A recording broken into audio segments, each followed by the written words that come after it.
ദക്ഷിണ യൂറോപ്പിൽ വൻ കാട്ടുതീ 2025-ലെ ഏറ്റവും വലിയ ദുരന്തങ്ങളിൽ ഒന്ന്.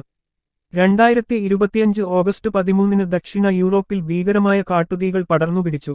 ചില സ്ഥലങ്ങളിൽ അസ്വനിസ്റ്റുകളാണെന്നും സംശയം. മറ്റിടങ്ങളിൽ ഇടിമിന്നലാണ് കാരണം. എന്നാൽ ശക്തമായ കാറ്റും ചൂടും തീ പടർന്നുപിടിക്കാൻ വലിയ കാരണമായി മാറി.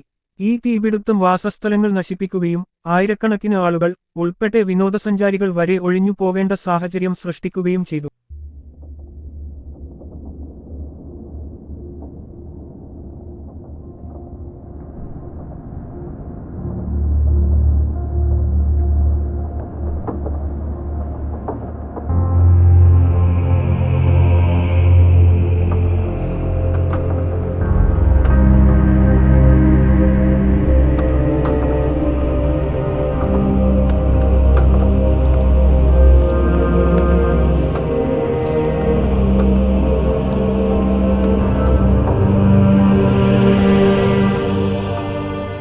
യൂറോപ്യൻ യൂണിയൻ സയൻസ് ഹബിന്റെ ജോയിന്റ് റിസർച്ച് സെന്ററിന്റെ റിപ്പോർട്ടിന്റെ അടിസ്ഥാനത്തിൽ 2025-ൽ ഇതുവരെ കാട്ടുതീ ബാധിച്ച പ്രദേശം 4.4 ലക്ഷം ഹെക്ടറുകൾ അഥവാ 1700 ചതുരശ്ര മൈൽ ആയി ഉയർന്നു.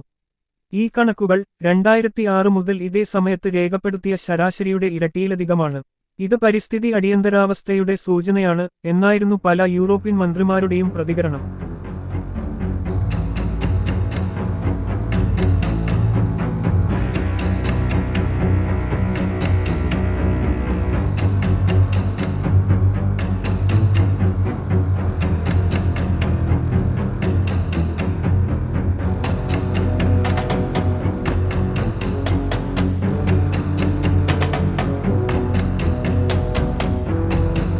ഇതുപോലുള്ള ലോക വാർത്തകൾക്കായി ചാനൽ സബ്സ്ക്രൈബ് ചെയ്യൂ, ഷെയർ ചെയ്യൂ.